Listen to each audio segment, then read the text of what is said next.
The metallic snap of a padlock sealed my fate. Karen Peaton, our HOA president, chained my moving truck to her mailbox, arms crossed, screaming that I couldn't leave without her written permission. Stones started flying at the windows, my keys ripped from my hand, cops already on the way. And she had no idea my son works for the FBI. What would you do if your HOA president went full psycho? Act 1. The Spark. My name's Dalton Reed. I'm 58 years old, a contractor by trade, widower by life's cruel twist. 2 years ago, cancer stole my wife Sarah. The house we'd built together turned into a graveyard of memories, her mug still on the counter, her glasses on the nightstand. I couldn't breathe there anymore, so I bought a little cabin out by Lake Hartwell, her favorite fishing spot. We'll retire there someday, she used to say. Well, someday came without her. When I first moved into Meadowbrook Estates 12 years ago, it looked perfect. Manicured lawns, tidy sidewalks, a homeowners association that on paper kept property values high. I thought I'd found peace. Instead, I'd signed myself into a prison run by one woman, Karen Peaton. Picture a real estate agent mixed with a prison warden. That's Karen. 8 years she'd ruled from her corner mansion. She measured grass with rulers, fined people for Christmas lights, even charged a widow $50 for planting yellow marigolds instead of the approved white ones. That metallic click of her measuring tape could freeze the whole block. So when my turn came to leave, I did it by the book. 30 days notice, all fees cleared, paperwork submitted. Easy, right? Nope. At the next board meeting, Karen smirked. Insufficient community impact assessment, she said. And then get this, she demanded, I hire her sister as a transition consultant. Cost $2,500. I refused. Of course I refused. And from that moment she declared war. Orange cones blocked my driveway overnight. Certified letters appeared at the buyer's office calling me a fugitive with debts. My real estate deal almost collapsed. Then came the Facebook attacks, neighbors commenting angry emojis under posts, calling me a coward abandoning community responsibility. I told myself it was just HOA politics, suburban nonsense. But inside I felt something gnawing. What if she really could trap me here? Act 2. Escalation and doubt. Moving day finally arrived. 7 a.m., big white truck in front of my house.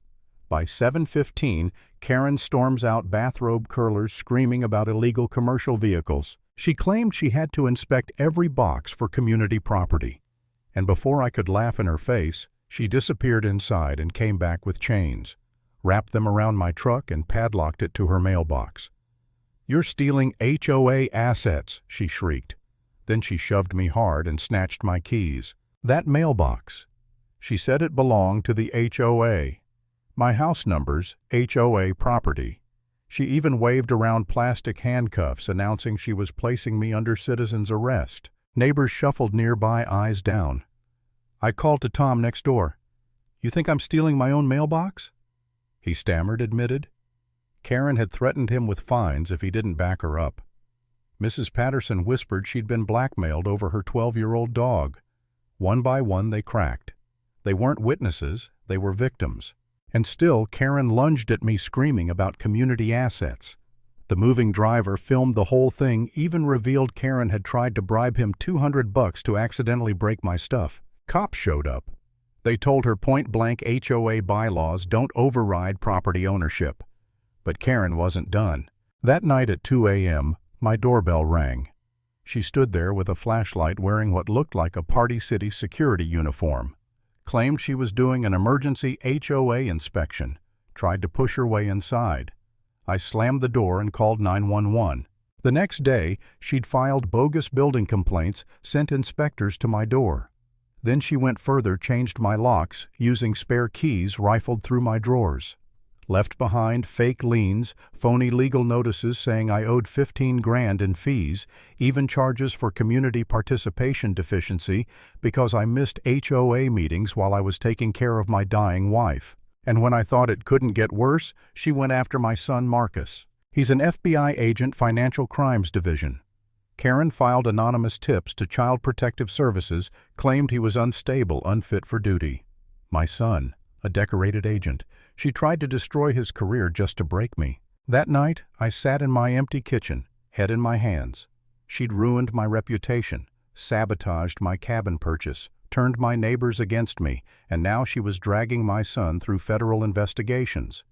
For the first time, I thought, maybe she'd won. Maybe I should just pay the damn consultant fee and disappear quietly. I whispered to myself, Dalton, maybe you're the problem. Maybe fighting this woman is a mistake. But then Marcus called, his voice steady sharp. Dad, this isn't HOA drama anymore. This is federal crime. And Mom, she was on to Karen before she died. She left us something. I went through Sarah's old office, hands shaking. Found a locked drawer. Inside USB drives, bank records, handwritten notes. Evidence. Karen had been stealing from the HOA for years, funneling money through shell companies. Sarah had uncovered it before her cancer took her. It hit me like a thunderclap. My wife hadn't just left me memories. She left me a map to finish what she started. And suddenly that heaviness in my chest turned to fire. Act 3. Showdown. Karen escalated, of course.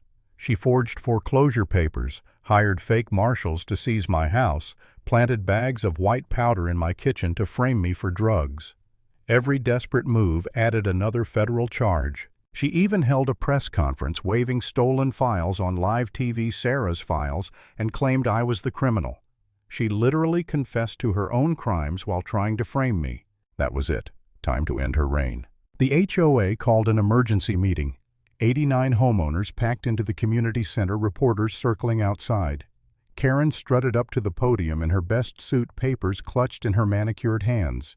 She launched into a 20-minute tirade. Dalton stole $200,000. Dalton corrupted federal agents. Dalton betrayed us all. And then, the trap snapped shut. Marcus stood up, FBI badge glinting under the lights. Mrs. Peaton, those bank records you're waving, they belong to Community Improvement Solutions, your shell company. You've been laundering HOA funds for years. Gasps, murmurs. Then Mrs. Samantha, sweet elderly neighbor, retired. IRS auditor stood and calmly said, Karen, you offered me $5,000 to stop helping Dalton. I recorded the call. The room went silent. Karen's face drained white. Neighbors one after another spoke up. Tom admitted to paying cash bribes. Mike confessed to being extorted over his mailbox color. Stories spilled out like floodwater. Karen stammered, screamed, tried to grab the microphone, and that's when Marcus delivered the hammer. Karen Peaton, you are under federal investigation for mail fraud, wire fraud, money laundering, and interstate racketeering. She tried to bolt for the door, but 3 FBI agents stood waiting. The metallic click of handcuffs echoed through the room. Karen shrieked, This is a setup. I'm the victim. But her voice drowned under a rising wave of applause. 89 neighbors, people she'd bullied, extorted, terrorized, stood clapping as their tyrant was led away. The cameras flashed, kids pressed against windows, and I just held Sarah's file against my chest. Justice had finally arrived. Final beat. Never underestimate how far someone drunk on power will go, or how far ordinary people can rise when they've had enough.